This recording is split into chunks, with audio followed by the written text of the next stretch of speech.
Third part है as वाला question. Rohan's mother is 26 year older than him. The product of their edges in years 3 years from now will be 360. We would like to find the Rohan's present age. कभी भी इस questions में आप present as को late करके answer निकालोगे। अभी example से देखते हैं। लेट मान ले जाए कि अभी आपकी एज है 15 ईयर्स या 16 ईयर्स और आपकी मदर जो है आपसे अप्रॉक्स 25 ईयर्स बड़ी है। आपकी मदर आपसे 25 ईयर्स बड़ी हैं, तो बताओ जरा आपकी मदर की एज कितनी होगी। यहाँ पे आप, तो आप अपने आप में 25 को ऐड कर दोगे, बिकॉज आपसे आपकी मम्मी 25 ईयर्स बड़ी हैं, तो ये ऐड करोगे तो 40 जाएगी आपकी मदर की एज। ठीक, बट जब एज ही पता ना हो तो हम उसको लेट करेंगे एक्स। अब कितनी बड़ी होगी, अब भी तो 25 होंगी। क्वेश्चन सेम है। क्लियर। दूसरी बात कि एक तो है प्रेजेंट का और एक है फ्यूचर का और एक है पास्ट का। इन तीनों को ध्यान से देखना। मान ली जाए आपकी एज है 15। 3 साल बाद आपकी एज कितनी हो जाएगी, 18। आपकी मदर की प्रेजेंट एज है 40। 3 साल बाद कितनी हो जाएगी, इसमें भी तो 3 ऐड होगा, ये हो जाएगी 43। पहली बात कि जब कोई चीज प्रेजेंट से फ्यूचर में जाती है ना, तो एज एंड टाइम सबके लिए सेम तरीके से आगे बढ़ता है। यानी कि अगर किसी की प्रेजेंट एज में +5 हुआ है, तो उससे रिलेटेड क्वेश्चन में जितने भी हैं सब में +5 करना पड़ेगा। पास्ट की बात देखी जाए, सेम कॉन्सेप्ट है। अगर किसी की एज बोली गई है कि 5 साल पहले वाली और उसकी एज 15 है, तो ये हो जाएगी 10 साल। अगर यहाँ पे -5 हुआ है एक के लिए, तो दूसरे के लिए भी -5 होगा, तो 40 में से 5 गया 35। यह समझ में कि एज एंड टाइम हर किसी के लिए एक जैसा चलेगा। अगर 3 इयर्स आफ्टर की बात हुई, तो यहाँ पे 15 + 3 होगा, और हमें अगर एज पता नहीं होगी तो x + 3 लिखेंगे। और इसकी एज अगर हम टर्म्स में निकालेंगे मदर की एज के, क्योंकि अगर आपकी एज x है तो मदर की एज 25 इयर्स ज़्यादा है, तो x + 25 हो जाएगी। आपकी एज में हमने 3 ऐड किया, तो मदर की एज में जो है x + 25, इसमें भी 3 ऐड करना पड़ेगा। दोनों में कंडीशन में अप्लाई होगा। ओके, अब समझते हैं क्वेश्चन। क्वेश्चन में भी ऐसे दे रखा है कि रोहन की मदर जो है वो रोहन से 26 ईयर ओल्डर है, 26 ईयर बड़ी है। हम क्या करेंगे, प्रेजेंट एज मानेंगे रोहन की x। Let the present age of Rohan is equal to x years and Rohan's mother's age, Rohan's mother's present age, Rohan's mother's present age will be, Rohan से 26 ईयर्स बड़ी है, तो x + 26 ईयर्स, x + 26 ईयर। अब क्वेश्चन में दे रखा है कि 3 साल बाद, 3 साल बाद का प्रोडक्ट है, तो पहले हम यही पता कर लेते हैं कि 3 साल बाद उनकी एज कितनी हो जाएगी। भाई किसी एक की एज रुक थोड़ा जाएगी, दोनों की एज बढ़ेगी, 3 साल प्लस हो जाएगी। तो हम यहाँ रखेंगे now after 3 years, after 3 years, Rohan's present age, Rohan's age will be x + 3, 3 साल बड़ा हो जाएगा वो। And Rohan's mother's age, Rohan's mother's age ये भी 3 साल बढ़ेगी, x + 26 + 3। ओके, ये हम इसको ऐड कर देंगे, 29 हो जाएगा ये। तो ये 3 साल बाद वाली ऐड है, 3 साल बाद वाली एज है। इन्हीं दोनों का प्रोडक्ट है 360। तो लिखेंगे अकॉर्डिंग टू क्वेश्चन, जो रोहन है 3 साल बाद, जो रोहन की मदर है x + 29 3 साल बाद वाली एज, इन्हीं दोनों एज का प्रोडक्ट है 360। खोल देते हैं, x की मल्टीप्लाई इससे होगी तो मैं डायरेक्ट करता हूँ, x² + 29x, 3 की मल्टीप्लाई इन दोनों से होगी 3x + 29 3 जा 87, और -360 को भी इधर ले आता हूँ, -360। इसको सिंप्लीफाई कर लेंगे, x² + 32x एंड -360 में से 100 गया, 260 में से 273 13 ऐड करना है। तो यहाँ पे हम लिखेंगे लास्ट में, hence it is a quadratic equation. जैसे ही क्वाड्रेटिक इक्वेशन हो गई हमारे क्वेश्चन खत्म। क्वाड्रेटिक इक्वेशन लास्ट पार्ट है क्वेश्चन नंबर 2 का, और इसी के साथ हमारे पास एक्सरसाइज 4.1 भी खत्म हो जाएगी। अ train travels a distance of 480 kilometre at a uniform speed. If the speed had been 8 km/h less, then it would have taken 3 hours more to cover the same distance. We need to find the speed of a train. 2-3 चीज़ों को बिल्कुल ध्यान से देखो कि एक train एक given speed से 480 किलोमीटर कुछ टाइम में ट्रेवल करती है, कुछ गिवन स्पीड में। अगर उसकी स्पीड 8 किलोमीटर लेस कर दी जाए तो उसको सेम डिस्टेंस कवर करने में ज़्यादा टाइम लगेगा, ऑब्वियसली बात है। तो हमने इसी की क्वाड्रेटिक इक्वेशन फॉर्म करनी है। जिसको समझ में नहीं आया वो उसको मैं एग्जाम्पल से समझाता हूँ, यहाँ ध्यान दो। मान लिया जाए हमारे पास 12 किलोमीटर जर्नी करनी है, ठीक। 2 सिचुएशन है, 2 राइडर हैं ए बी, डिस्टेंस है हमारे पास 12 दोनों तरफ, यानी कि डिस्टेंस कांस्टेंट है। स्पीड है, एक में मैंने दे दी 6, एक में दे दी मैंने 3, 6 से 3 लेस है, ओके, 3 लेस है, यानी कि 3 km/h लेस है ये, ओके। ये km/h है, ये किलोमीटर है, ये भी km/h है। टाइम देखो, टाइम कितना होगा, हमें पता है कि speed is equal to distance upon time होता है। Speed is equal to distance upon time, और हमें टाइम निकालना है तो टाइम यहाँ मल्टीप्लाई होगा, ऐसे यहाँ जाएगा। हम क्या लिखेंगे, time is equal to distance upon time, speed distance upon speed. Time इधर चल जाएगा, ऐसे इधर आएगा, तो डिस्टेंस अपॉन स्पीड का रेशियो हो जाएगा। लिखेंगे यहाँ पे पहले वाले केस में, ए वाले केस में डिस्टेंस है 12, स्पीड है 6, तो टाइम कितना जाएगा, 2 आवर, ओके। यहाँ पे लिखेंगे हम 2 आवर।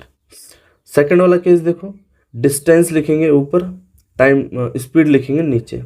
डिस्टेंस है 12, स्पीड है 3, आ जाएगा 4 आवर। अब जो मैं समझा रहा हूँ ध्यान दो, देखो डिस्टेंस जब कांस्टेंट रहती है ना, तो जिसकी स्पीड स्लो रहती है उसका टाइम ज़्यादा रहता है।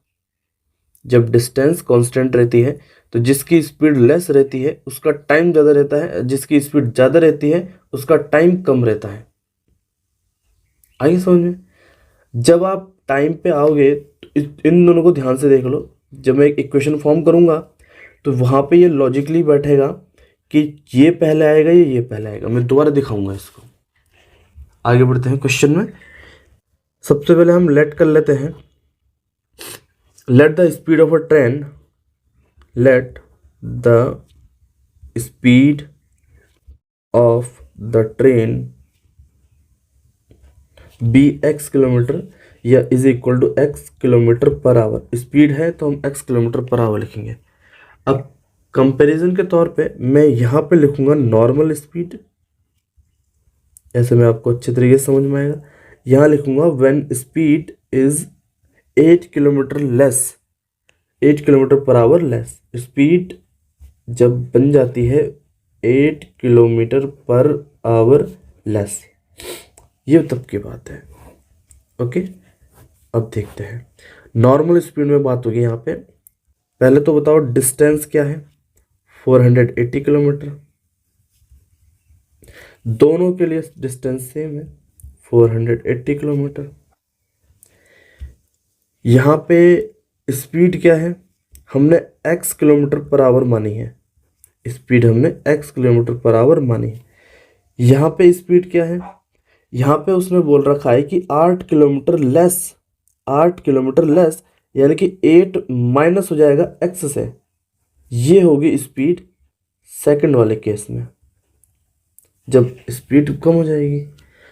इसका टाइम और इसका टाइम, अभी अभी मैंने क्या समझाया आपको कि जिसका स्पीड कम रहती है, जिसकी स्पीड कम रहती है उसका टाइम ज़्यादा आता है, तो यानी कि इसका टाइम ज़्यादा आएगा और इसका टाइम कम आएगा। इसको पहले टाइम के फॉर्म में लिख लेते हैं कि टाइम होगा क्या। हमें पता है कि speed is equal to distance upon time होता है। टाइम को उधर भेजेंगे, डिस्टेंस अपनी जगह में रहेगा, ये स्पीड टाइम की जगह पर आ जाएगा। अगेन यहाँ पे speed is equal to distance upon time, यहाँ लिखेंगे time is equal to distance upon speed. Put कर देंगे, डिस्टेंस है 480 एंड स्पीड है x, तो इसका टाइम आ गया 480 अपॉन x, ये टाइम है। इसका जाएगा हमारे पास 480, डिस्टेंस, स्पीड है x माइनस x माइनस 8, तो इसका टाइम आ जाएगा 480 अपॉन x माइनस 8। क्वेश्चन में बोल रहा है कि अगर उसकी स्पीड 8 किलोमीटर 8 km/h लेस होती तो उसको 3 घंटे ज़्यादा लगते सेम डिस्टेंस को कवर करने में। भाई एग्जांपल समझो, उसकी स्पीड जब 6 थी तो उसने 12 किलोमीटर को कवर करने में 2 घंटे लग गए। जब डिस्टेंस 12 थी, सेम थी, और स्पीड 3 हो गई तो सेम डिस्टेंस को कवर करने में 4 आवर लग गए। तो कितने आवर ज़्यादा लगे, इसका टाइम माइनस इसका टाइम, कितने आवर ज़्यादा लग गए, 2 आवर ज़्यादा लग गए। क्या किया मैंने, जो स्लो स्पीड थी उसको आगे रखा क्योंकि उसका टाइम ज़्यादा था, टाइम 2, एंड जो ये वाली स्पीड थी इसको हम टाइम 1 मान लेते हैं, टाइम 1, टाइम 2 माइनस टाइम 1। ऐसा नहीं करना कि 2 माइनस 4, क्योंकि हमने इस क्वेश्चन में क्वाड्रेटिक इक्वेशन फॉर्म करनी है, तो वहाँ पे तो हमें आंसर का पता नहीं चलेगा, वो एंड में जाकर के थोड़ा कॉन्ट्राडिक्ट करेगा जब हम उसके रूट से निकालेंगे। बट क्वाड्रेटिक इक्वेशन फॉर्म तो हो जाएगी, गलत भी हो सकती है वो, और हमें लगेगी सही है वो। जो टाइम ज़्यादा देगा वो आगे रखेंगे, यानी कि टाइम 2, ये टाइम 1 पीछे रखेंगे। उन्हीं का डिफरेंस हमें बताएगा कि कितना ज़्यादा या कितना कम टाइम लगा। तो यहाँ पे जो 3 दे रखा है ना, 3 आवर ज़्यादा, इज इक्वल टू 3 यहाँ पे आएगा, ये वाला 2 की जगह पे 3 आएगा। यहाँ पे टाइम 1 आएगा माइनस यहाँ पे टाइम 2 है। टाइम 2 कौन सा है, जो नॉर्मल टाइम से अलग है, ये है हमारे पास टाइम 2। टाइम 1 कौन सा है, जो नॉर्मल है। करते हैं इसको subtract. Now according to question, time 2, इसका टाइम ज़्यादा लगेगा तो 480 अपॉन x माइनस 8, माइनस करना है 480 अपॉन x, दोनों टाइम का डिफरेंस है 3 आवर, लिखेंगे 3। अब इसको सॉल्व आउट करेंगे। देखो 480 यहाँ पे भी है, 480 यहाँ पे भी है, हम पहले 480 को ही कॉमन ले लेंगे। ऊपर 1 अपॉन एक्स माइनस 8 बच गया, यहाँ पे 1 अपॉन एक्स बच गया, इज इक्वल टू 3।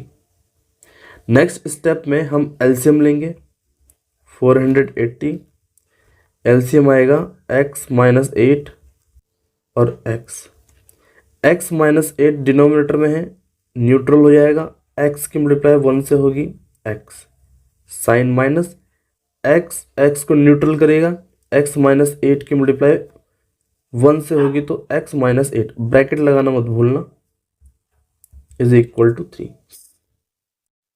अब यहां से देखो आप, हमारे पास है 400। यहाँ से आप ये भी काट सकते हो, एक टर्म है पूरा मल्टीप्लाई में, यहाँ पे 3 है, 3 1 जा 3, 3 16 जा 180, 16 3 जा 480, 16 3 जा 48 होता है। तो हमने काट दिया। यहाँ पे 1 जरूर लिख देना, ठीक है। कुछ ऐसा नहीं करना कि आपने काट दिया और कुछ नहीं लिखा, क्योंकि नेक्स्ट सिस्टम में क्या पता आप सोच लो कि 0 है ये, बट ये 1 है। यहाँ पे लिखेंगे जो बचा है 180 इन ब्रैकेट, ब्रैकेट को खोलेंगे, x minus multiply minus plus 8 upon, नीचे वाला ब्रैकेट भी खोल देंगे, x की मल्टीप्लाई x से x square minus 8x is equal to 3 की जगह पे 1, ये हो जाएगा 160। ओके, सिंप्लीफाई करेंगे अंदर वाले ब्रैकेट को, x से x गया, 8 बचा अपॉन, इसको मल्टीप्लाई में ऐसे लिख लेते हैं 160 को, x square minus 8x is equal to 1, cross multiply करेंगे तो ये वाला पोर्शन यहाँ चल जाएगा सिंपली।